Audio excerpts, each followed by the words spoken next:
Monsieur le délégué national, mesdames et messieurs, bonsoir. Alors, nous sommes très heureux de vous accueillir pour cette première soirée culturelle du Musée de l'Ordre de la Libération depuis l'été, première soirée culturelle de la rentrée, et qui est particulière d'ailleurs à plusieurs titres. D'abord parce que c'est la première soirée culturelle où nous avons le plaisir de recevoir le public en présentiel, public que je remercie très chaleureusement. Ça fait 19 mois que nous n'avons pas pu accueillir ainsi du public, donc c'est une première. Et c'est également cette soirée une première parce que, outre la soirée ici en public, elle est également retransmise en direct sur Internet via Zoom d'une part, et également en Facebook Live.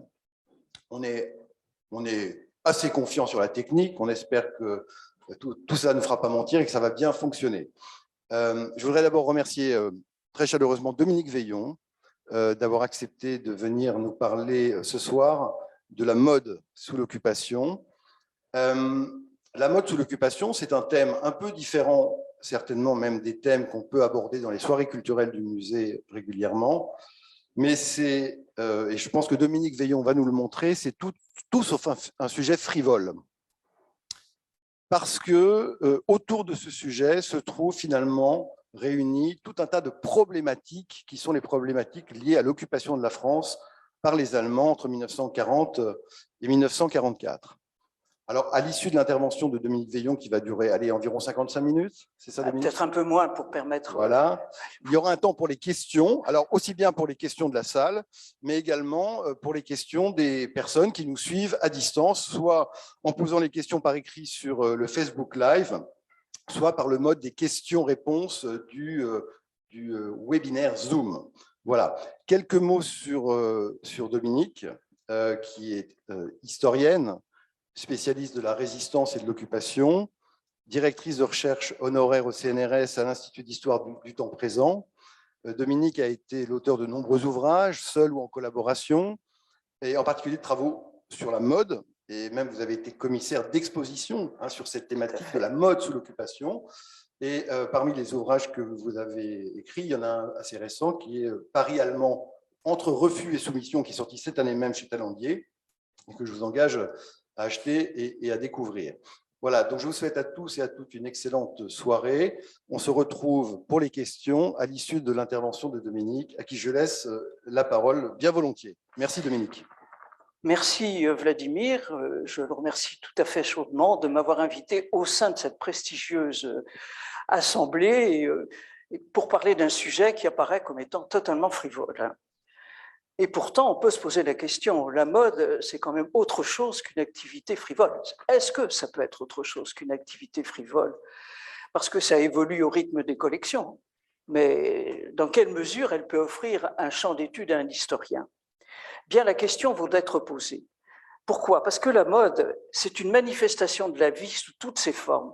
C'est une manière d'être, de se comporter, et à mon sens, la mode constitue un observatoire de l'environnement politique, économique, culturel d'une époque.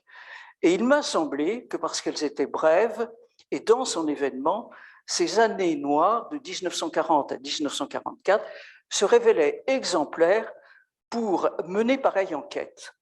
Et elles permettent, pourquoi, de dégager la corrélation qui existe entre le phénomène de mode et justement les bouleversements politiques.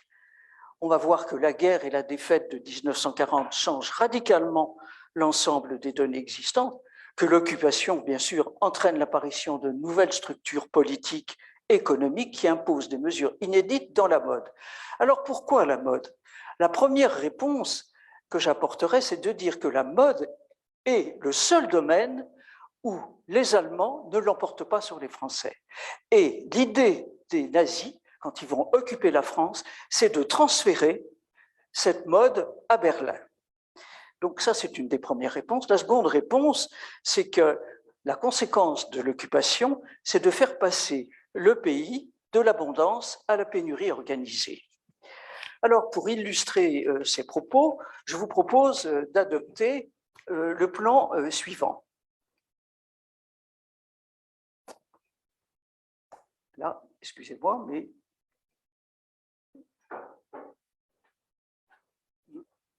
ça ne marche pas. On va régler ça.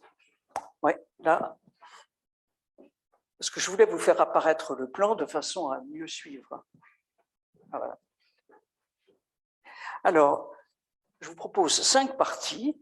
Très rapidement, la drôle de guerre et la défaite, avec la mode et ses changements et les conséquences de l'occupation.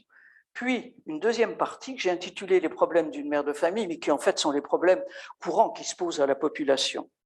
Et en troisième point, la garde-robe d'une élégante, parce qu'on verra que c'est totalement différent, hein, ça pose d'autres problèmes. Et puis, quels sont les acteurs de la mode?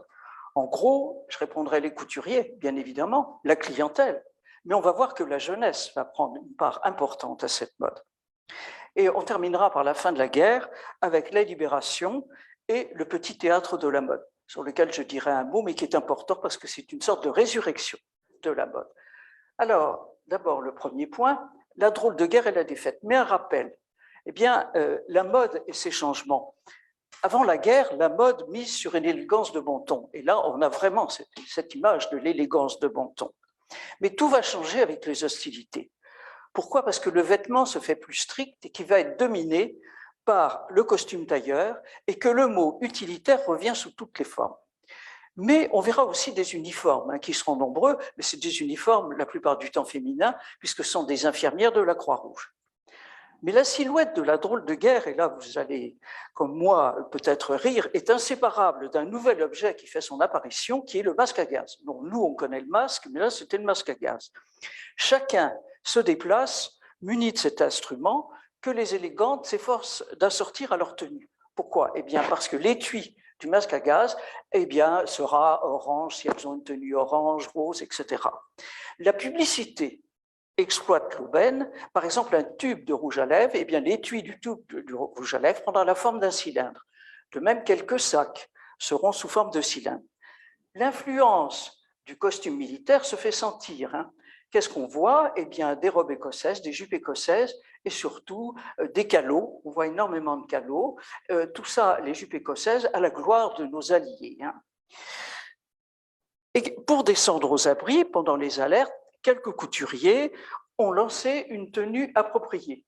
Alors là, on a 2 exemples. On a la tenue qui a été coupée par les couturiers. On voit d'ailleurs la femme qui est très élégante avec, bon, probablement son masque à gaz qu'elle a à la main et un grand sac dans lequel elle a glissé les objets usuels. Et puis la contrepartie, c'est certainement la combinaison qui est faite chez soi, mais donc qui est quand même très importante parce qu'il faisait très froid dans ces abris. Les bijoux, je n'ai pas malheureusement d'exemple, mais sont variés et suivent l'actualité. On a des broches dorées avec l'inscription jusqu'au bout. On a des insignes de régiment avec évidemment la photographie du bien-aimé. Il y a aussi des bouquets de fleurs tricolores qui apparaissent sur la France. Et puis tout ça s'arrête avec l'Exode, qui va jeter sur la route des milliers de gens, mais qui ne seront pas du tout habillés en conséquence, et notamment les chaussures vont poser un problème énorme, parce que les gens n'auront pas les chaussures nécessaires pour suivre cette marche à pied. Puis voilà la crise qui éclate et qui est liée à la défaite. Pourquoi? Parce qu'on va avoir des conséquences qui seront très importantes du fait de cette occupation. Les Allemands vont imposer tout de suite plusieurs éléments. D'abord, la coupure de la France en plusieurs zones. Je rappellerai le Nord et le Pas-de-Calais, qui forment une zone qui sera rattachée au commandement allemand. L'Alsace et une partie de la Lorraine qui sont annexées carrément par l'Allemagne. Une zone interdite le long des côtes à partir d'avril 1941. Une zone libre jusqu'en novembre 1942. Important de le rappeler, pourquoi? Parce que le Nord, le Pas-de-Calais et l'Alsace étaient des zones d'où venait le textile. Les réquisitions sont très lourdes. L'Allemagne exige de grosses quantités de matières premières, chères comme le cuir, la laine, la soie. Et la France, qui fabriquait avant-guerre 60 millions de paires de chaussures de cuir, arrive à peine à en fabriquer 10 millions. Et sur ces 10 millions de paires de chaussures, les Allemands exigent 6 millions de paires de chaussures qui doivent être livrées au Reich. Vous imaginez ce qui reste. Enfin, il y a une forte indemnité qui doit être versée au Reich, 400 millions de francs par jour. S'ajoutent à cela les prisonniers de guerre, 1,5 million. Et puis très rapidement, des petites entreprises juives, nombreuses dans le domaine de la mode, les cordonniers, les modistes, les couturières, les maroquiniers, mais aussi les casquettiers, les culottiers, ne peuvent plus exercer leur activité.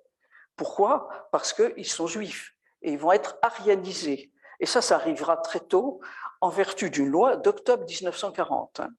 Donc leurs boutiques sont fermées ou elles passent sous contrôle d'un administrateur provisoire. À Paris, je donne l'exemple, tout le monde y pense, hein, c'est le quartier du Marais qui est très impacté, et également le 13e arrondissement. Mais toutes les grandes villes sont touchées. À Lyon, il y aura par exemple, j'ai travaillé sur l'exposition de Lyon, il y aura 250 petites entreprises qui sont situées dans le centre-ville et qui vont être arianisées. Un fait important aussi va apparaître qui prendra de l'ampleur au cours des mois et qui touche alors la mode, c'est le marché noir.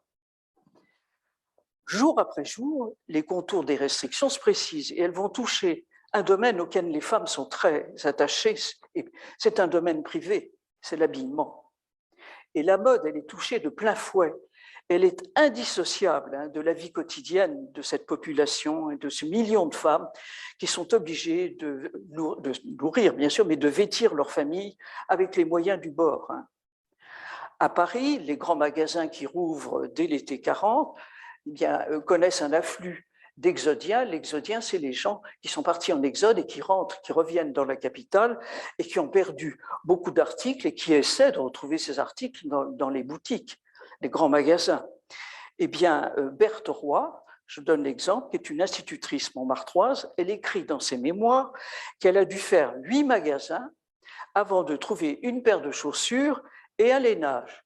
Alors on peut se poser la question, pourquoi ? Parce que les grands magasins n'étaient pas vidés comme ça du jour au lendemain. Eh bien si, parce qu'il faut compter avec les Allemands qui, en raison d'un change avantageux, achètent pour leur famille tout ce qu'ils ne trouvaient pas en Allemagne, c'est-à-dire les chaussures de cuir, la lingerie fine et les parfums. Et là, je vais vous donner un exemple très précis, qui est une lettre qu'a écrit un soldat allemand qui était cantonné à Versailles. Et le 4 juillet 1940, il écrit à sa femme: je ne trouve plus de valise à Versailles, mais ni chemise, ni lingerie fine, ni maroquinerie, tout est parti. Et le 8 juillet, il réécrit à sa femme: j'ai réussi à trouver quand même quelque chose pour toi, je t'envoie une paire de chaussures, quand même réussi, de la lingerie fine, des parfums et également du savon. Et donc, il est 13 petits paquets, ça vous dit quelque chose quand même. Et si chaque soldat allemand cantonné envoie la même chose, vous imaginez le vide que ça peut faire. Pour autant, les femmes du monde continuent à s'habiller comme avant. Là, c'est la première collection de l'occupation. Alors, il s'agit de concilier le froid, la marche, tout en tenant compte du confort et sans sacrifier aux règles de l'apparence. Vous verrez que pour ces élégantes, ça a une très grande importance. Pourtant, les noms des modèles changent et évoquent l'actualité, comme chez Robert Piguet, où l'on trouve vélo, charbon, café noir.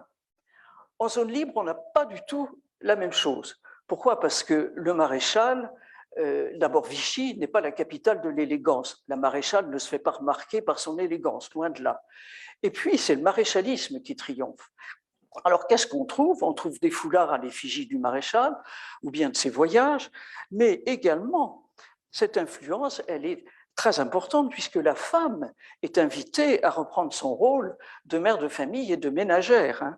Et c'est cette révolution nationale voulue par Pétain, et celles qui imitaient, comme avant la guerre, les stars américaines sont condamnées. Et je vous dis ce qu'on peut lire dans beaucoup de magazines féminins: notre pays glissait vers toutes les décadences, nous ne verrons plus de jupes et de shorts tellement courts qu'ils frisaient le dénudé. Les stars américaines donc sont condamnées. Vous avez là le dessin d'une jeune fille qui est invitée à prendre le chemin des travaux des champs, et elle a des seaux et elle a des sabots, elle porte des sabots. C'est tout à fait la nouvelle façon de se vêtir. Bon, mais quels seront les problèmes d'une mère de famille? Mais pas du tout ça. Les problèmes courants, c'est qu'en l'espace d'une saison, pour une majorité de Français, cette vie quotidienne, elle est dégradée. On a non seulement la carte d'alimentation qui apparaît, je vous le rappelle, dès septembre 1940, mais les chaussures et les vêtements sont touchés également. Concrètement, ça va se traduire par une série de mesures dont la plus spectaculaire, c'est la création d'une carte de chaussures qui apparaît en janvier 1941 Et la mise en circulation, là, en juillet, le 1er juillet 1941, c'est une carte de vêtements. Alors, cette carte de vêtements, là, elle n'est pas ouverte, mais à l'intérieur, il y avait des tickets qui correspondaient à des points. Il a fallu 20 séances pour mettre au point cette carte de vêtements, qui doit permettre, je cite un Vichy, enfin au moins, permettre l'acquisition de vêtements et articles textiles suivant un barème de correspondance entre la nature des articles et le nombre déterminé de points. Alors, je vous donne quelques exemples, parce que ça vaut vraiment la peine. Un mouchoir vaut 2 points, un chemisier manche courte, 4 points, une jupe en ersatz de laine, 10 points, 2 paires de bas de fil, 8 points, un pantalon d'homme en ersatz de laine, 45 points. Mais le costume d'homme, c'est 145 points. Vous avez droit qu'à 100 points. Et compte tenu de la disponibilité en articles textiles, le gouvernement reconnaît très vite qu'il est impossible de satisfaire toutes les demandes. Et il décide que seuls les points de 1 à 30 seront immédiatement utilisables, ce qui évidemment restreint les achats. Dans ces conditions, réfléchissez un tout petit peu, il est possible d'acheter un pardessus masculin tous les 3 ans en économisant tous ces points. Une grande partie des points, puisque le pardessus équivaut à 100 points. Alors, dans mon livre sur la mode, je donne l'exemple de Charles Bréban, qui avait fait don à une personne qui était dans le besoin d'un pardessus, et il se trouve que cette personne était très âgée, qu'elle est décédée, il se précipite pour récupérer le pardessus en question, parce que vraiment le sien est très usé et il n'a plus de pardessus. Il est tout à fait content de trouver celui qu'il a donné. Pour les mères de famille, eh bien, c'est une course harassante qui commence, qui est dominée non seulement par les queues, le froid, le ravitaillement, mais tous ces déplacements. Bien sûr, il y a le métro à Paris, mais le mode de locomotion le plus habituel, c'est la bicyclette. Et là, vous avez le dessin d'une jeune femme à bicyclette avec ce sac à bandoulière qui est très important, parce qu'il faudra une certaine décence à bicyclette. Vous verrez que plus tard, on parlera des jupes-culottes. Mais là, ici, je n'avais pas d'exemple à vous donner de jupe-culotte, mais le port du pantalon et de la jupe-culotte est très, très mal vu. Quand vous descendez de bicyclette, il ne faut pas qu'on voit votre jupe. Et le pantalon, n'en parlons pas. Je rappelle d'ailleurs à ce sujet que le port du pantalon a été autorisé pour les femmes extrêmement tardivement, puisque c'est à partir de la fin des années 60 qu'on reconnaît qu'on peut sortir en pantalon. Bon, enfin, ça nous entraînerait un peu trop loin. Mais d'autres ont recours à la jupe-culotte. Bon, là, je vous montrerai plus tard. Et pour braver le froid, eh bien, alors, on a des pantalons quand même, qui sont taillés dans le pantalon du mari prisonnier. Et là, ici, des femmes qui se servent d'un pantalon d'équitation et surtout d'une canadienne qui est empruntée au mari. Et puis de la fourrure. La fourrure, sur la photographie, vous voyez l'une des femmes qui porte nettement un manteau en peau de lapin, parce que la peau de lapin va être très répandue et pour lutter contre le froid. Alors, la France entière va bientôt chercher à tourner les restrictions par de multiples inventions qui vont être glanées un peu partout. C'est le règne de la débrouillardise que l'on puise dans les magazines féminins et qui prennent une importance considérable. Il y a Modes et Travaux et Marie-Claire. Alors, Modes et Travaux regorge de patrons extrêmement faciles à faire. Marie-Claire, c'est un peu différent parce qu'avant-guerre, Marie-Claire est parue à partir de 1937, mais Marie-Claire s'imposait par son modernisme. Et là, elle change de formule et elle devient le champion des trouvailles. Je donnerai quelques exemples tout à l'heure. Marie-Claire est repliée à Lyon, tout comme d'ailleurs le Petit Écho de la mode, mais ce n'est pas la même clientèle. Le Petit Écho de la mode s'adresse plutôt à des classes plus simples, et le monde rural est abonné en principe au Petit Écho de la mode. Mais tous ces journaux vont jouer un rôle de service irremplaçable, parce que grâce à eux, on restaure, on rénove. Et je vous donne cet exemple-là. Vous voyez, il y a un vieux chapeau, avec un chapeau de clown, on pourrait dire, qui est transformée parce qu'on peut acheter, on n'a pas besoin de point textile, c'est en vente libre, ce sont des fleurs artificielles et en même temps une voilette. Et on peut transformer son vieux chapeau d'hiver en chapeau d'été. De même, Marie-Claire qui recommande... Marie-Claire, non, pardon. Oh, excusez-moi. Ah, j'aurais besoin d'un secours là, je me suis trompée. Parce que ça, c'est tout à fait la fin.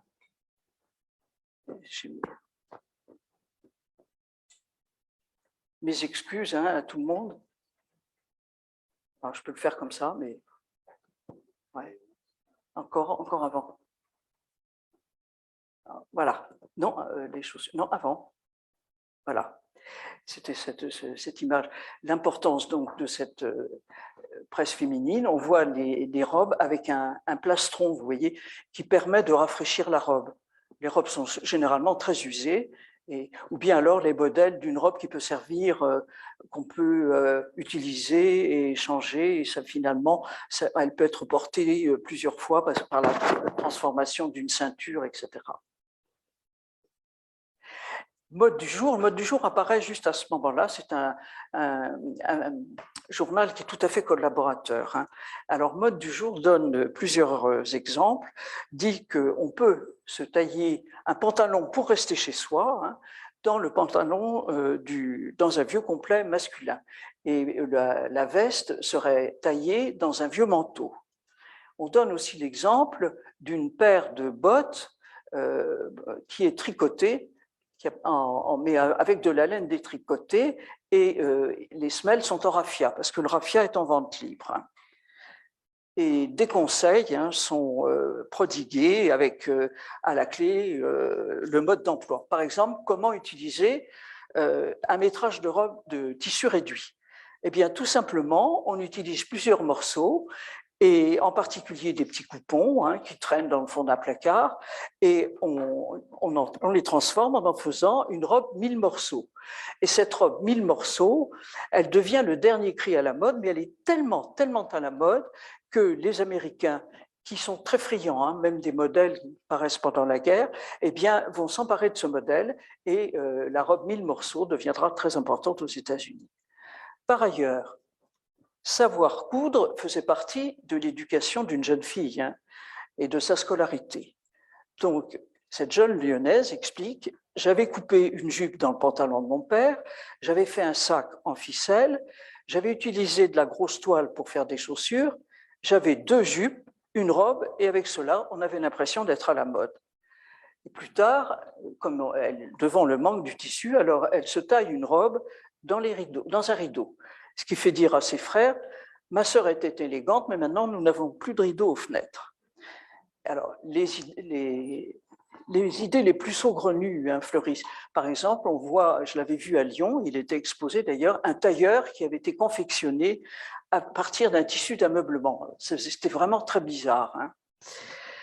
Les problèmes auxquels doivent faire face les femmes sont multiples. Alors, j'ai pris l'exemple d'une mère de famille qui a 4 enfants, ce qui était vraiment courant à l'époque. Alors, l'aîné, un garçon, il a plus de 15 ans. À ce titre-là, en vertu du décret du 15 avril 1942, très précis, il a le droit de porter un pantalon long. Mais entendons-nous bien, par pantalon long, c'est une culotte de golf, à la façon de Tintin. Le cadet, qui a 13 ans, porte une culotte courte, qui est taillée dans le vêtement usagé de l'aîné, dont le tissu a été retourné pour faire plus neuf. Quant au petit dernier, qui a 8 ans, il est habillé avec les restes d'une jupe de sa sœur, devenue trop petite, et qui est transformée, alors lui, au fur et à mesure, ça devient un short. Quant à la fille, qui a 12 ans, elle se contente d'une robe de sa mère qui a subi de nombreuses transformations. Pour les garçons, l'hiver, c'est le port de la pèlerine, avec un béret. Les filles doivent mettre un chapeau, mais au fur et à mesure des années d'occupation, on est obligé de supprimer le chapeau, parce qu'il n'y a plus de tissu. Quant aux femmes enceintes qui doivent obtenir de la laine pour tricoter le trousseau du nouveau-né, elles sont obligées d'accepter ce qu'on leur offre, c'est-à-dire la couleur qui est proposée, c'est du noir ou du kaki. Pour se chausser, ça devient vite un casse-tête, hein, puisqu'il est interdit aux cordonniers d'utiliser du cuir. Alors, après des rapiessages multiples, les écoliers sont obligés de porter ce qu'on va appeler des galoches. C'est des chaussures montantes avec des semelles de bois. Mais bientôt, toute la famille a recours à ces semelles de bois. Alors, elles sont sciées, soi-disant que ça permet une marche beaucoup plus facile. Je n'ai pas essayé, je ne sais pas, mais pour les personnes qui, à l'époque, avaient essayé, elles m'ont dit que c'était pas du tout commode et qu'en fait, ça faisait un bruit infernal et que, notamment les résistantes, alors, elles ne pouvaient pas s'enfuir, elles étaient tout de suite repérées. Plus que jamais, la mode, elle est aux accessoires, hein, qui, de superflu, deviennent indispensables pour changer d'apparence à moindre frais et donner une certaine élégance. Alors, on a des cols qui sont amovibles, qui sont en broderie, on les change pour mettre sur sa robe. Et les cols sont en vente libre, hein. Mais alors, l'exemple le plus frappant que j'ai trouvé dans Marie-Claire, et qui est quand même extrêmement bizarre, c'est la peau de chamois. Moi, je croyais que c'était utilisé pour frotter l'argenterie, mais pas du tout. C'est utilisé pendant la guerre pour en faire des petits gilets à manches courtes, ou bien alors des sacs, ou enfin un chapeau très agressif avec une plume. On appellera plus tard ces chapeaux, je vous en aurai des exemples, la mode des chapeaux couteau. Puis alors, une petite écharpe également. Finalement, c'est la débrouillardise, hein, et la coquetterie qui se conjuguent. 2 foulards en vente libre peuvent être utilisés par une jeune fille pour en faire une jupe. Pour se fabriquer une ceinture qui apporte la touche finale à la robe, on emploie toutes sortes de matériaux. Des sangles de matelas, des rubans, du raffia, de la corde tressée. Mais l'exemple que j'ai vu aux archives de la préfecture de police et qui m'a beaucoup ému, c'est une jeune fille qui s'appelait Jo Cardin et qui, au moment où les Juifs ont été obligés de porter une étoile juive, elle s'est confectionnée une ceinture avec des petites étoiles jaunes et qui formaient le mot victoire. Et elle est sortie boulevard Saint-Germain avec cette ceinture. Immédiatement, elle a été arrêtée par la police et elle a été transmise à Théo Daniker. Et Théo Daniker l'a interrogée, a conclu qu'elle était vraiment une résistante et l'a envoyée à Drancy, où elle est restée plusieurs mois et elle portait un insigne ami des Juifs. Elle n'a pas été la seule d'ailleurs, parce que d'autres jeunes qui sortaient avec des insignes, swing, etc., ont été également arrêtés et envoyés à Drancy. Il y en a eu à peu près une vingtaine. Faute de cuir, le sac est souvent en carton bougie. Il se porte avec une bandoulière, comme vous avez vu là au début. Et quand on n'a plus aucun matériau, on utilise ce qu'on a sous la main. Par exemple, le châle de piano qui devient une besace, ou Michel Bout, qui est une lycéenne, qui n'hésite pas, à partir d'un kilt qui est devenu trop petit, à se tailler un sac avec des surpiqûres. Et elle fait l'admiration de toutes ses camarades de classe du lycée Condorcet qui veulent l'imiter. Alors, il y a un autre problème qui devient très vite important, c'est le manque de bas. Or, les femmes, à cette époque, et les jeunes filles, à la fin, on verra qu'elles se moquaient pas mal de ça, elles sortaient sans bas. Mais tout au début de la guerre, de l'occupation, elles ne sortaient pas sans bas. Et de toute façon, l'hiver, il fallait bien les remplacer. Donc, elles avaient le choix entre des bas de laine, quand elles pouvaient en trouver, ou des bas de fil, qui deviennent vite difficiles à trouver et surtout que l'on rapièce. Quelques-unes portent des chaussettes qui sont réalisées à partir de la laine détricotée. Mais l'été, le problème est résolu avec une teinture. Et là, c'est Noviba, c'est une teinture d'un prix modique qui permet aux jeunes filles et aux femmes de remplacer, de faire illusion avec une paire de bas. Mais, j'insiste là-dessus, les bas à l'époque avaient une couture. Donc, il fallait bien tracer la couture.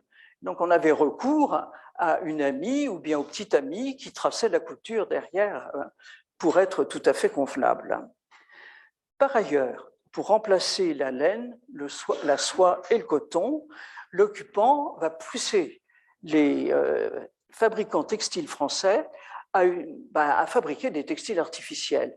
Et ce sera le cas à Roanne, où il y aura une usine franco-allemande, une usine qui fera de la rayonne, mais c'est évidemment un tissu de très mauvaise qualité. Évidemment, quand on voit comme ça a l'air joli, mais dès qu'on lave, c'est informe. Et puis, surtout, il ne fallait pas sortir quand il y avait une grosse pluie, parce que vous, au lieu de revenir avec une robe à peu près convenable, vous reveniez avec une robe à mi-cuisse. Et je vous laisse à penser ce que ça pouvait être pour les pantalons d'hommes qui étaient en ersatz. Ils revenaient avec des shorts. Et donc, ils rétrécissent. Il va falloir mettre au point. Le troc va jouer un rôle irremplaçable pour les mères de famille. On va échanger les vêtements quand ils ne sont pas trop usagés. De même que les puces vont jouer aussi, elles ont connu, évidemment, elles sont florissantes à l'époque, notamment pour les chaussures, mais il ne fallait pas être trop exigeant. Alors, j'en arrive maintenant à la garde-robe d'une élégante. Et vous allez voir que c'est totalement différent.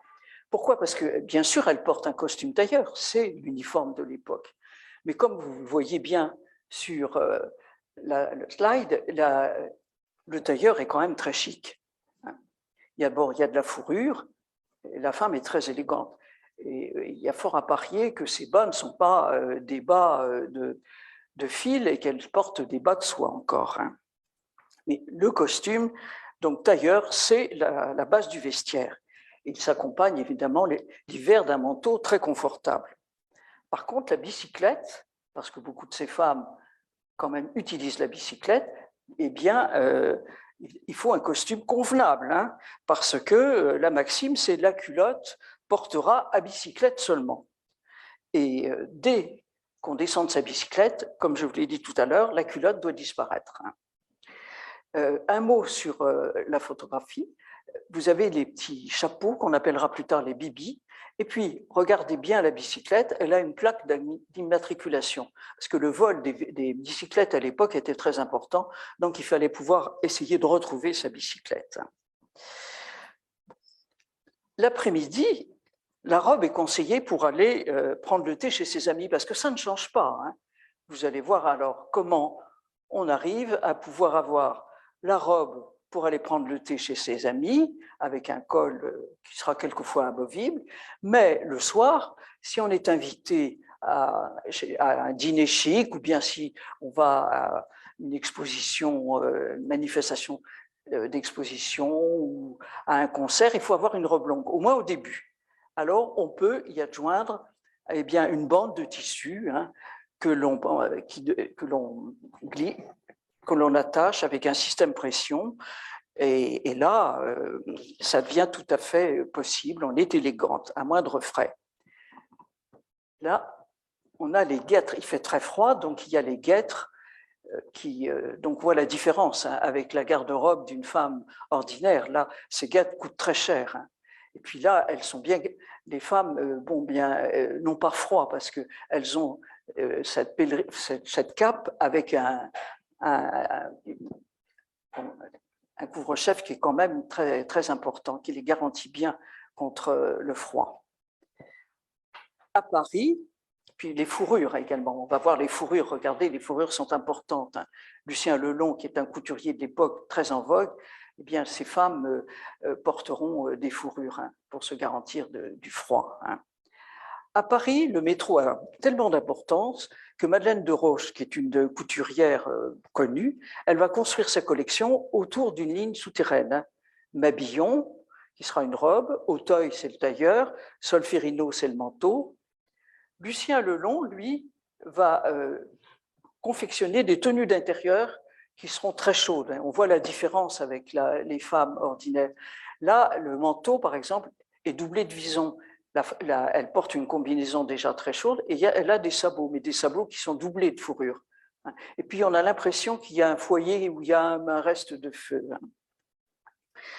Et en décembre 1942, Jeanne Lanvin, qui a des succursales en province, base sa collection sur la journée d'une femme. Alors, elle a un modèle qui s'appelle « Je fais la queue », et puis il y a « Je sors ce soir », et puis il y a « Je prends le thé ».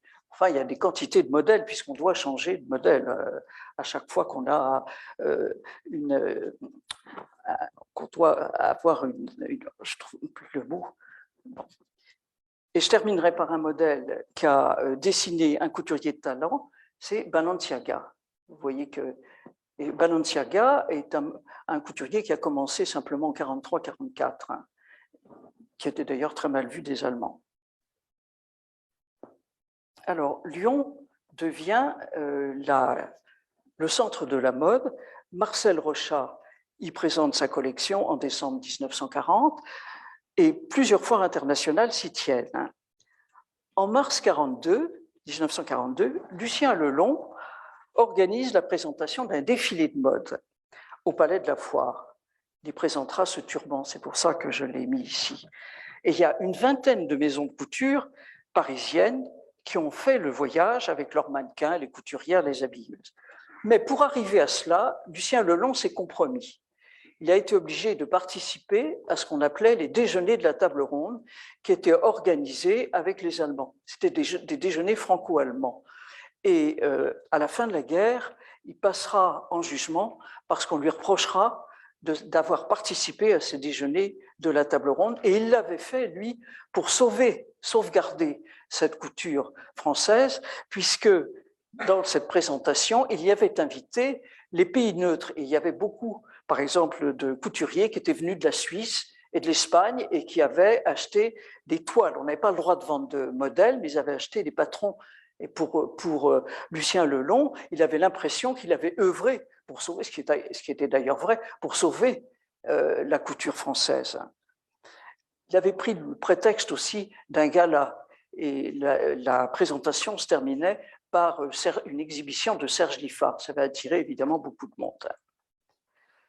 Alors, c'est dans le domaine des accessoires, évidemment, qu'une liberté s'exerce, hein, et notamment avec les chapeaux. Et là, on a plusieurs modèles, donc le turban qui avait été présenté à Lyon, mais également plusieurs modèles de chapeaux. Il y a le petit bibi, il y a aussi le chapeau que j'appellerais Révolution nationale, hein, avec les nids d'oiseaux. Mais alors, vous avez quantité de chapeaux d'époque qui sont présentés avec des légumes du jardin, les bouquets de fleurs, et tout ça a un grand succès, hein.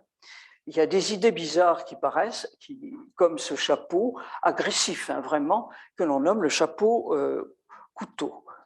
Mais bientôt, devant le manque de matières premières, hein, eh bien, les plus grands noms des modistes font preuve d'une créativité incroyable. On aura, par exemple, des chapeaux en papier, hein, ou bien Madame Agnès fera des chapeaux en copeaux de bois. Mais on a aussi des chapeaux en buvard, hein, ou en coton hydrophile qui seront teintés. Hein. En 1944, les chapeaux deviennent volumineux, au point que les Allemands interdisent leur utilisation. De toute façon, quand les femmes allaient au théâtre, elles portaient toujours un chapeau à l'époque, mais on interdisait à ces femmes de venir au théâtre avec un chapeau volumineux parce que les spectateurs ne voyaient rien derrière elles. Hein. Alors, on s'est posé la question de savoir si c'était une fuite en avant dans la réalité, une provocation, moi je pense qu'il y avait une forme de provocation, ou une forme de résistance. Du côté des chaussures, il y a les mêmes débordements. Hein. Les chausseurs s'efforcent d'améliorer les semelles de bois, et c'est vrai qu'on a des chausseurs comme Grésy qui confectionnent des chaussures en vente libre. Lui, vous voyez, il met chaussures nouvelles réalisées en paille. Sinon, on a des semelles de bois, mais qui sont recouvertes pour faire moins de bruit possible. Hein. Et l'hiver, il présente des bottillons en fourrure avec des semelles caoutchouc. Perugia, lui, arrive à faire des chaussures alors extrêmement élégantes, hein, et qui seront très chères. Et sans commune mesure avec le prix de ses confrères, et ces chaussures seront vendues au marché noir. Il y a la même créativité du côté des artisans. Hein. Par exemple, un maroquinier qui utilise du daim noir Mais ça, c'est uniquement pour les élégantes.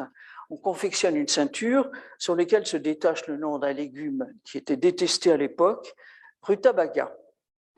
Un autre qui utilise en guise de fermeture une poêle qui contient 90 grammes de viande qui est autorisée en semaine. Schiaparelli se sert de chaînes pour les chiens. La Maison Le Sage, c'est un brodeur qui utilise des ceintures en soie brodées. Tous les cas de figure existent. Bon, les sacs, c'est la même chose, je passe un peu rapidement là-dessus. Les sacs, on va utiliser toutes sortes de matériaux. Il y aura quand même un peu de cuir pour ces femmes. Elles se procureront, on réussira à avoir du cuir au marché noir, ça vaudra très cher, mais certaines élégantes achèteront à des prix prohibitifs ces sacs. Mais Jeanne Lanvin, qui elle alors est pour le réemploi, elle a l'idée de doubler les anses d'un sac crocodile qui était complètement abîmé. Elle double ces anses avec des bretelles. Et à partir de 1943, la mode est au grand sac, dans lesquels on peut glisser différents petits sachets, sur lesquels on peut lire thé, sucre, café, etc. Parce que les femmes, quand elles sont invitées chez leurs amis pour prendre le thé, même les élégantes, elles doivent apporter leur sucre ou le thé. Alors la pénurie est l'objet de multiples moqueries, qui sont autant de formes de résistance. Par exemple, Schiaparelli va créer un foulard sur lequel elle imprime les restrictions. Alors je vous lis: lundi sans viande, mardi sans alcool, mercredi sans beurre, jeudi sans poisson, vendredi sans viande, samedi sans alcool, mais dimanche toujours l'amour. Jeanne Lanvin fabrique un carré qu'elle intitule « À la gloire de la cuisine française », qui est quand même assez cocasse dans un temps où tout manquait. Et à l'opposé, vous avez le soyeux Colcombet, qui lui se situe dans un registre très différent, puisque il se spécialise dans les voyages du maréchal, Marseille, Lyon, etc. Bianchini-Ferrier, c'est le triomphe des carrés où se détache une chaumière, c'est tout à fait dans la mode du Révolution nationale, chaumière rustique, ou bien des slogans patriotiques, Vive la France, et des bouquets de fleurs bleu, blanc, rouge. Alors, je vais aller très vite je ne veux pas prendre de temps. Pour les acteurs de la mode, c'est d'abord les couturiers. Alors, à l'image de la société, toutes les attitudes ont coexisté dans la haute couture. Il y a certains couturiers qui ont vraiment refusé. Ça a été le cas de Schiaparelli qui a fermé sa maison, mais enfin, elle a fermé sa maison, pas tout à fait. Elle est partie aux États-Unis, elle a laissé sa maison ouverte, qu'elle a confiée à une de ses aides.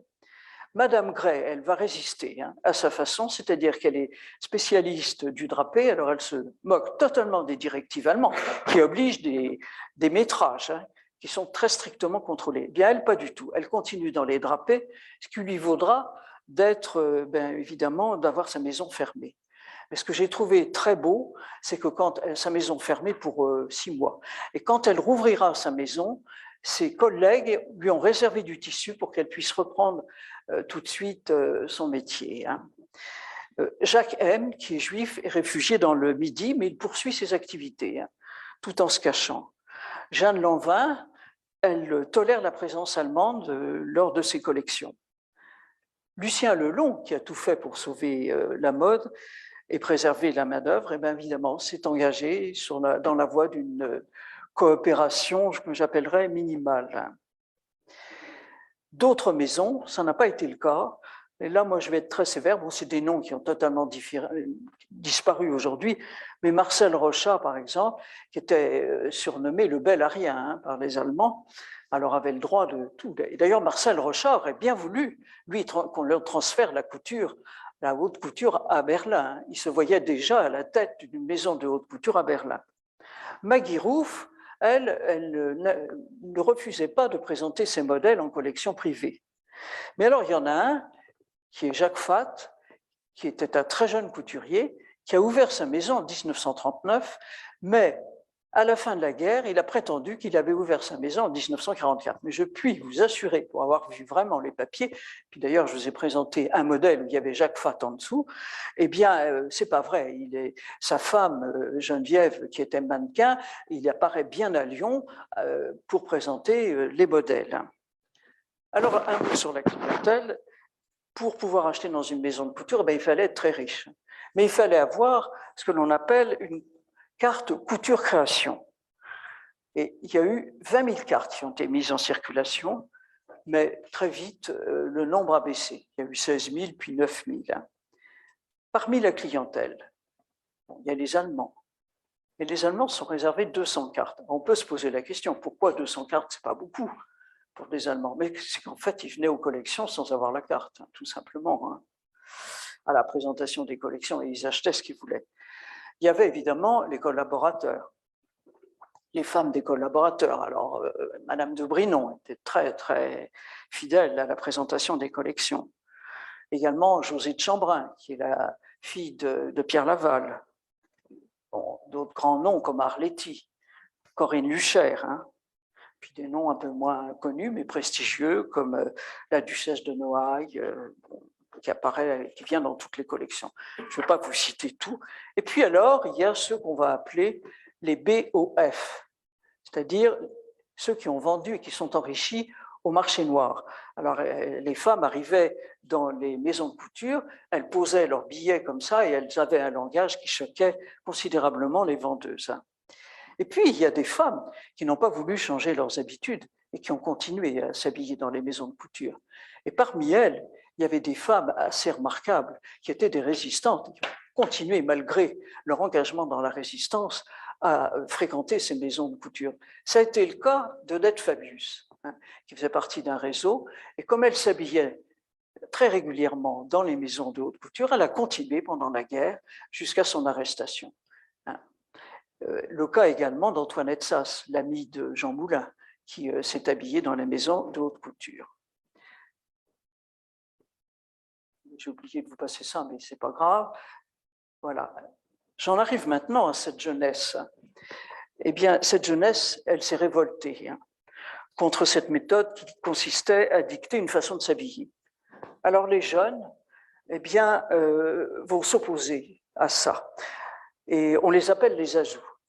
Alors, les azous, ils ont mis un malin plaisir à transgresser les lois en vigueur. La carte de chaussures et de vêtements. Donc, alors, vous voyez, les chaussures sont en daim noir, mais elles ont une triple semelle, ce qui est évidemment très mal vu à l'époque. Le veston est très long. La cravate est étroite, mais les cheveux en brosse, ce qui choque considérablement. Ces cheveux en brosse, choquent considérablement la population. Les filles, alors puis aussi le parapluie. On porte un parapluie, mais dans son étui. Ça, c'est très bien vu. Les filles, elles portent des jupes plissées, d'immenses sacs à bandoulière, et les cheveux sont longs et flottent sur les épaules. Mais le plus grave aux yeux de Vichy, c'est qu'ils écoutent du jazz dans les caves, et notamment la chanson de Johnny S, « Je suis swing ». C'est pour ça qu'on les appelle les swing ou les azous. Alors, au moment de la libération, fleurissent bien sûr les tissus tricolores. On ressort aussi les croix de Lorraine, parce que pendant la guerre, les croix de Lorraine avaient été interdites. On avait même été saisir les croix de Lorraine chez les bijoutiers. Je peux vous le dire, parce que je l'ai vu aux archives de la préfecture de police, il y a des marchands qui ont été arrêtés, des bijoutiers qui ont été arrêtés parce qu'ils avaient des croix de Lorraine à vendre.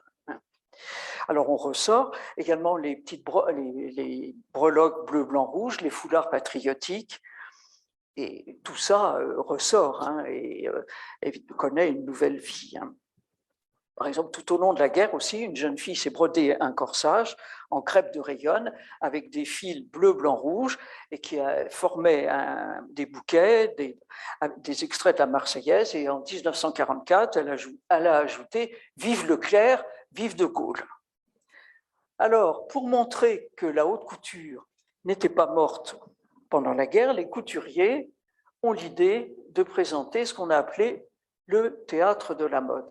qu'est-ce que c'était que ce théâtre de la mode? C'était des petites figurines que les couturiers ont habillées avec les modèles les plus récents, enfin, ce qu'ils avaient pu faire au moment de la Libération. Et une trentaine de couturiers prestigieux ont ainsi présenté leur création dans un magnifique décor qui avait été imaginé par Touchag, Jean Cocteau ou bien Christian Bérard. Et l'exposition a été présentée au Musée des Arts Décoratifs. Et après Paris, l'exposition a été présentée à Londres, mais également Stockholm et Rio de Janeiro, et à New York. Alors, faut-il se poser la question maintenant de savoir si ça a été une parenthèse que cette mode pendant la guerre, ou bien s'il y a eu des changements? À mon avis, il y a eu des changements dans la façon de voir la mode. D'abord, pourquoi? Parce que les élégantes vont cesser, ces femmes qui s'habillaient suivant les heures de la journée vont cesser de s'habiller comme ça. On s'habillera le soir, mais c'est tout. On ne va pas avoir une tenue pour chaque heure de la journée. La jeunesse a adopté de nouvelles manières qui seront beaucoup plus libres. Les jeunes auront du mal après à reprendre les habitudes. Évidemment, pendant quelques années, au moins 2 ans, les jeunes filles remettront un chapeau et des gants. Mais l'influence des États-Unis se fait sentir, d'autant plus que dans les surplus et les magasins américains, les jeunes se sont précipités, ont acheté les duffel coats, les pantalons à treillis et les premiers t-shirts. Les tenues de camouflage, et on peut dire que le temps n'est pas si loin où finalement les jeunes vont faire la révolution. Ça sera 68 avec une disparition totale de la mode. La mode va changer complètement à cette époque-là. Voilà, j'espère que je ne vous ai pas ennuyé parce que j'ai été très longue, mais voilà, je termine là. Merci beaucoup.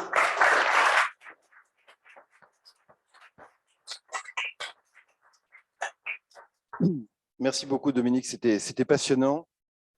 On va passer au mode des questions. J'ai juste une petite annonce à faire avant que nous donnions la parole d'abord à la salle et éventuellement à ceux qui, à distance, auraient des questions à poser à Dominique Veillon. Pour dire que la prochaine soirée culturelle du musée aura lieu le jeudi 21 octobre prochain et qu'elle sera en lien direct avec l'exposition temporaire que nous allons ouvrir au public lundi prochain, qui s'appelle « La guerre des ondes ». Radio Londres, Radio Paris, Radio Vichy 1940-1944, et qui sera cette soirée culturelle du 21 octobre, en présence d'Aurélie Luneau, historienne et productrice à France Culture, et du commissaire de l'exposition, Lionel Dardenne, qui est bien connu de nos services. Voilà. On va peut-être passer aux questions. Moi, j'ai une question que je voudrais poser à Dominique. Ouais. Il y a un nom que je n'ai pas entendu, c'est celui de Chanel. Alors oui. Alors, est-ce que peut-être vous pouvez nous en dire un petit mot? Je peux répondre. Évidemment, Chanel, ce qui s'est passé, c'est qu'elle a fermé sa maison tout au début de la guerre. Mais elle est restée sur Paris, elle habitait le Ritz, et elle a eu un amant qui était un Allemand, mais la maison de couture était fermée. Par contre, la maison de parfum a continué. Mais elle a même fait quelque chose qui était, ça m'aurait entraîné un peu loin, elle a fait quelque chose qui lui a été reproché d'ailleurs après, c'est qu'elle avait parmi ses partenaires 2 frères qui étaient juifs, les Wertheimer, et elle a essayé, avec les Allemands, de s'emparer des parts qui revenaient aux 2 frères Wertheimer, et elle a raté. Elle a raté parce que l'administrateur provisoire, comme quoi il y avait des administrateurs provisoires qui défendaient les intérêts, eh bien l'administrateur provisoire s'est vraiment défendu et a empêché que Chanel n'ait toutes les parts. Mais Chanel, évidemment. Alors on dit qu'elle a fermé sa maison de couture parce que c'était une revanche qu'elle voulait exercer face à ses employés qui, en 1936, évidemment, lui avaient fait la grève. Et c'était pour elle une revanche. Je ne crois pas. Moi, je crois qu'elle avait vraiment envie de fermer sa maison et de voir les choses. Enfin, elle était au Ritz. Elle habitait un très bel appartement. Et elle mangeait très bien, ça, je peux vous le dire. Merci beaucoup, Dominique. Y a-t-il des questions dans la salle? C'est comme à l'école, on lève la main et puis je viens vous voir. Pas de questions? Le prix des modèles, peut-être, peut vous intéresser. Oui. Une question. Oui, une question. Oui, merci beaucoup. On a vu un manteau en peau de lapin, mais il me semble qu'il y avait aussi des trucs en peau de chat. Non? Ah oui, oui, oui, effectivement. Oui, vous avez raison. C'était pas très courant, hein. Mais à cet égard, je peux vous dire que, alors là, dans mon livre, dans Paris allemand, j'en ai parlé, dans le 6e arrondissement, il n'y avait plus un chat. C'est le cas de le dire. Non, non, parce que le commissariat de police le relève. Y a-t-il d'autres questions? Je regarde si on n'a pas de questions sur Zoom ni sur Facebook. Si, osez, Ça osez. va venir, ça va venir.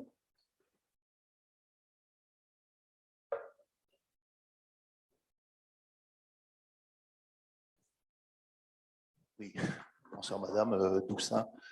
J'étais un de vos fidèles déjà au musée Jean Moulin. Il y aurait quantité de choses à dire. Finalement, et avant de venir, je relisais Henri Amouroux et justement, vous l'avez dit, la France qui est divisée non pas en 2 zones, comme on le dit généralement, mais en 5 ou 6 zones, en vérité, avec les zones interdites, notamment Oui. l'Osland, etc. Oui. Ce qui est épouvantable quand on regarde la carte. La France Oui, c'est une France croupion. J'ai pensé Voilà. que tout le monde le savait. Voilà. Quoi. 2 éléments, repensant à une fameuse exposition qui avait eu lieu au musée Jean Moulin il y a quelques années, et que vous connaissez bien. Est-ce que vous pourriez nous parler, c'est pas vraiment une couturière, mais une modiste de Fanny Berger, Fanny Bernstein. Ah oui, vous avez Est-ce que vous pourriez nous en parler parce que son sort tragique? Présenter ça, un film d'ailleurs Absolument. à son sujet. Oui, alors c'était pas une grande modiste, mais il y avait énormément de modistes à l'époque et beaucoup de modistes juifs. D'ailleurs, je l'ai dit, des petits commerces. Et c'était une modiste qui avait quand même un certain succès. C'était ce qu'on appelait la modiste en chambre. On venait et elle avait quand même un petit magasin. On venait se faire confectionner ses chapeaux. Et elle a été arrêtée parce que elle était juive et on lui a interdit de continuer. Et non seulement elle a été arrêtée, mais internée et elle a été envoyée en camp de concentration. Oui, elle est morte là-bas.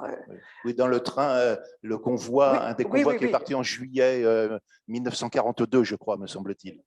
Elle a été gazée tout de suite à Auschwitz. Et ça a été terrible parce que elle n'a pas, malheureusement, c'est un exemple qu'on donne, mais elle n'a pas été la seule. Vous savez, hélas, les modistes en chambre, les couturières en chambre qui étaient juifs ont été la proie d'arrestations et de dénonciations. Hein. Moi, j'ai vu beaucoup de dénonciations dans ce cas-là. Je crois d'ailleurs qu'on peut admirer au musée Galliera le modèle de chapeau qui a été préservé et qui reste au musée Galliera. Et alors, deuxième point, sous le contrôle de M. Trouplin et de M. le général Baptiste, c'est très important. Tout de suite, il y a la pénurie, les Allemands se servent et puis ils imposent cette fameuse indemnité de 400 millions par jour de frais d'occupation. C'est nous qui payons finalement les frais d'entretien de l'armée allemande jour par jour. Des Allemands qui sont là, si vous voulez. 400 millions. 400 millions. Et puis après, ça va être 500 millions d'ailleurs. Ça va être, c'est épouvantable. Et je repense à Alias Caracalla et à Daniel Cordier quand il est parachuté à Montluçon et puis qu'il prend ce train pour aller à Lyon. Puisqu'on lui a dit, enfin, il va être mis à la disposition de Jean Moulin, quoi, dont il ne connaîtra jamais l'identité de fait. Et il précise dans Alias Caracalla, il est habillé à la mode de Londres. Il a une veste magnifique, il a des chaussures toutes neuves, et enfin, il a un costume qui sent Regent Street ou Oxford Street ou Bloomsbury Street, ou Piccadilly, quoi. Et puis il y a ce contrôle de police, et l'inspecteur de police demande les papiers à son ami, qui sera plus tard tué, et à lui-même. Et l'inspecteur de police comprend, en fait. Il voit dans ses yeux, il a un moment d'hésitation, il comprend que c'est un agent de la France libre, en fait. Et il lui rend ses papiers et il ne l'arrête pas. Le sort de la résistance se joue là, en fait. Enfin, un des moments de la résistance française se joue à ce moment-là. S'il avait été arrêté, ça aurait été dramatique. Oui. Voilà. Une autre question? Merci beaucoup. Vous m'entendez? Ça marche. Ça marche, ouais.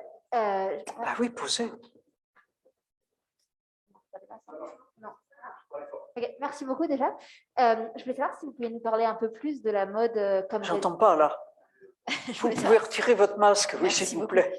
Je voulais savoir si vous pouviez nous parler un peu plus de la mode comme résistance en zone occupée, en zone libre et même dans la France libre, parce que vous avez dit que certains couturiers étaient partis aux États-Unis, entre autres. Donc la mode comme acte de résistance. Ah oui, si, ça a été le fait, par exemple, moi je peux vous parler de Paris, par exemple. L'acte de résistance, ça a été le 14 juillet, beaucoup de femmes sont sorties avec des tenues tricolores, hein, bleu, blanc, rouge. Et on n'a pas pu les arrêter parce qu'il y en avait énormément qui étaient habillées. Il y avait trois sœurs, hein. L'une était en bleu, l'autre était en blanc et la troisième en rouge. Alors celles-là, malheureusement, elles ont été arrêtées par un commissaire de police français qui faisait du zèle et qui les a... Mais beaucoup d'autres femmes, ça a été un acte de résistance. De même, les femmes qui avaient réussi à acheter, avant que les boutiques ne se ferment, la Croix de Lorraine, hein, beaucoup de femmes ont été arrêtées aussi, pour interroger. Ça a été une façon de résister. Ça n'avait pas l'air, mais vous n'imaginez pas comme à Paris, les Allemands, enfin moi je l'ai vu pour mon dernier livre, hein, les Allemands arrêtaient hein, pour ce fait de porter une croix de Lorraine, hein, parce qu'une croix de Lorraine, c'était bon, un signe de résistance, hein, évidemment à l'époque. Hein. Et la mode a été considérée de cette façon-là comme une façon de résister. Une autre question?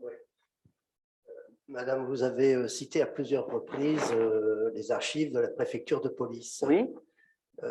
Pourquoi il y a tant d'archives sur la mode à la préfecture de police? Oui, alors j'ai vu à la préfecture de police, ça je ne vous en ai pas évidemment parlé, ça m'aurait entraîné très loin, j'ai vu toutes les archives des maisons de couture. C'est quand même très intéressant parce que, bon, je les ai vues comme ça, hein, on m'a permis. Alors il y a tout, tout est... bon, on vous dit, elle a à telle époque, par exemple pour Chanel, j'avais vu qu'à telle époque, elle avait été en Espagne, qu'on avait dit qu'elle avait joué le rôle d'une espionne, etc. Tout ça, je l'ai vu. Mais pour là, ça n'intéressait pas la couture elle-même, si vous voulez. Mais j'avais vu qu'elle avait fermé sa maison et qu'elle avait vu qu'elle avait essayé de s'emparer des parts de Wertheim. Mais j'ai vu d'autres. Alors, les archives de Maggie Roof étaient aussi assez intéressantes. C'est comme ça que j'ai aussi pu constater qu'elle avait présenté des collections en privé aux Allemands, des modèles.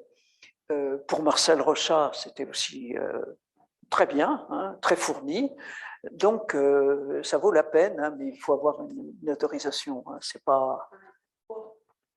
C'est à cet endroit-là et pas, par exemple, dans les archives nationales.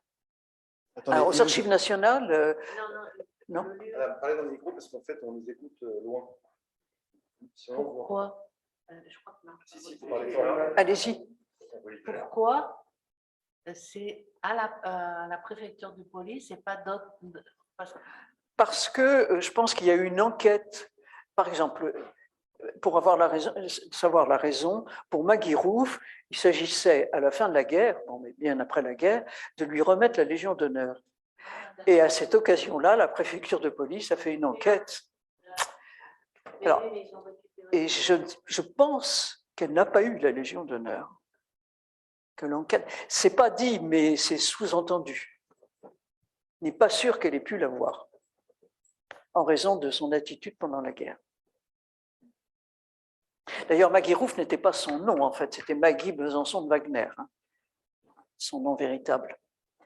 J'ai une autre question en corrélation. Dans vos recherches, est-ce que vous avez vu beaucoup d'archives visuelles, de photos et d'images qui bougent, des films?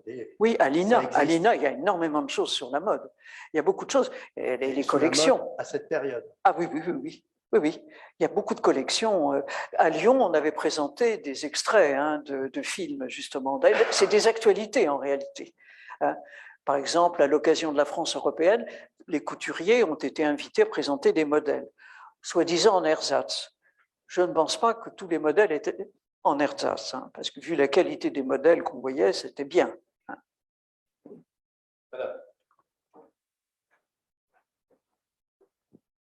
Je voulais juste remercier Madame, parce que ce que vous avez dit souligne vraiment la débrouillardise, en particulier, je dirais, des Parisiennes. Parce que moi, maman avait 20 ans en juin 44. Donc, tout ce que vous avez dit, moi, je ne parlerai pas de la grande mode, mais de la mode de la Parisienne au quotidien, qui se teignait en effet les jambes, qui se faisait cette fameuse raie pour que la marque des bas. figure. Et puis, quand le général de Gaulle a marché sur le Champs-Élysées, elle était présente aussi. Et toutes ces jeunes filles que l'on voit avec les cheveux bouclés, les boucles d'oreilles à fleurs, correspondent tout à fait à ma mère. Enfin, elle avait aussi une sœur qui travaillait chez Patou. Je n'ai pas entendu parler de Patou. Alors, je ne sais pas si ce couturier était, s'il a eu une grosse activité pendant l'occupation.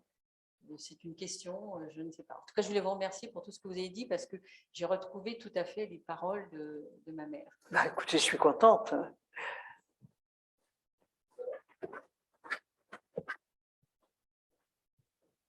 S'il vous plaît, madame, y avait-il la possibilité d'avoir une robe de mariée?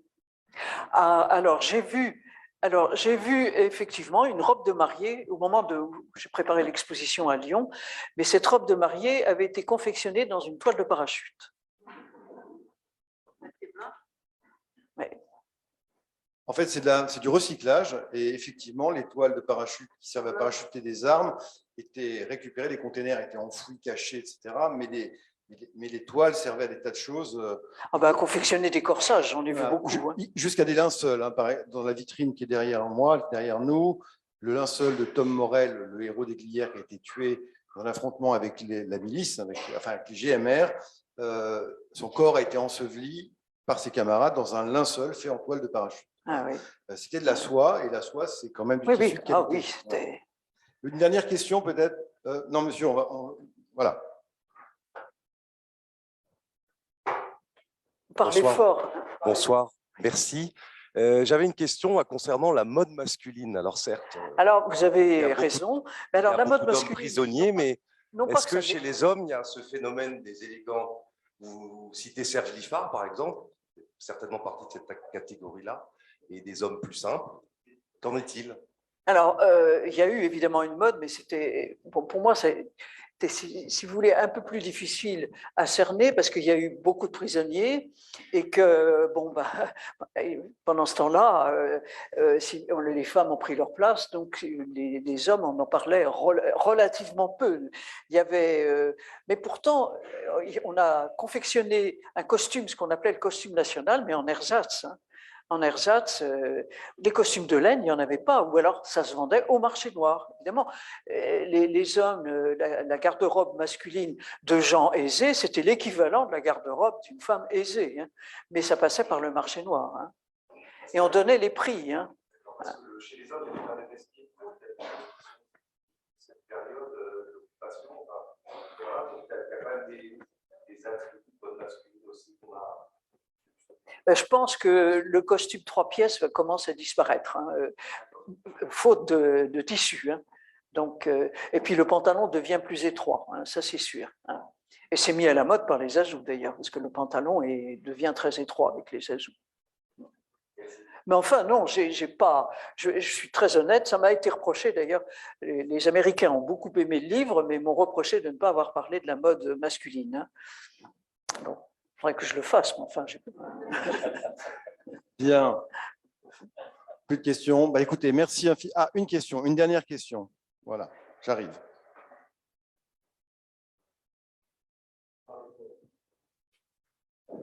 Bonsoir.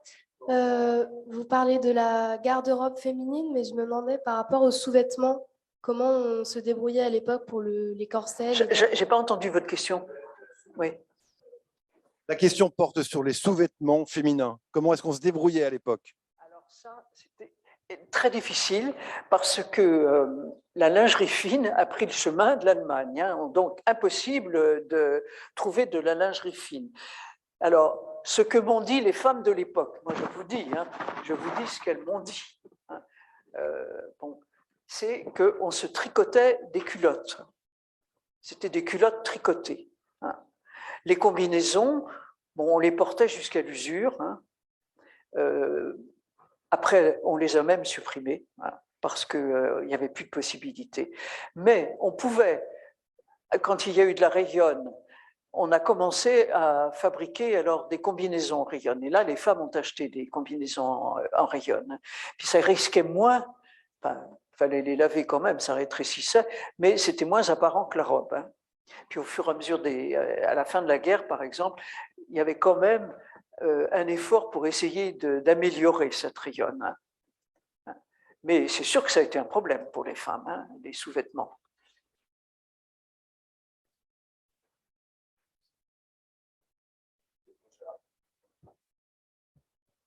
Oui, si vous permettez. Je voudrais d'abord vous remercier d'être là. Comme l'a dit Vladimir, nous avons été en fermeture administrative pour raisons sanitaires pendant de longs mois et nous avons été très heureux avant l'été et puis depuis de retrouver les cris d'enfants puisque c'est notre site principal. Mais nous sommes également heureux de retrouver des adultes. Je voudrais, pendant cette période, nous avons expérimenté et développé les conférences sur Internet.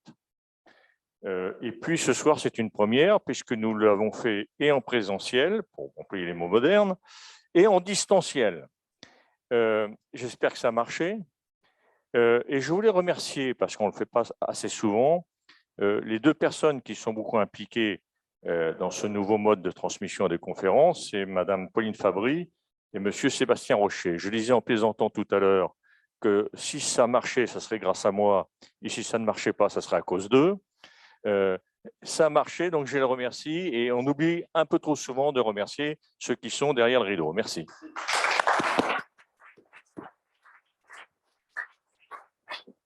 Bien, écoutez, merci à tous. Cette soirée est donc terminée. On vous donne rendez-vous le 21 octobre. Et encore merci à Dominique Veillon pour sa superbe conférence. Merci.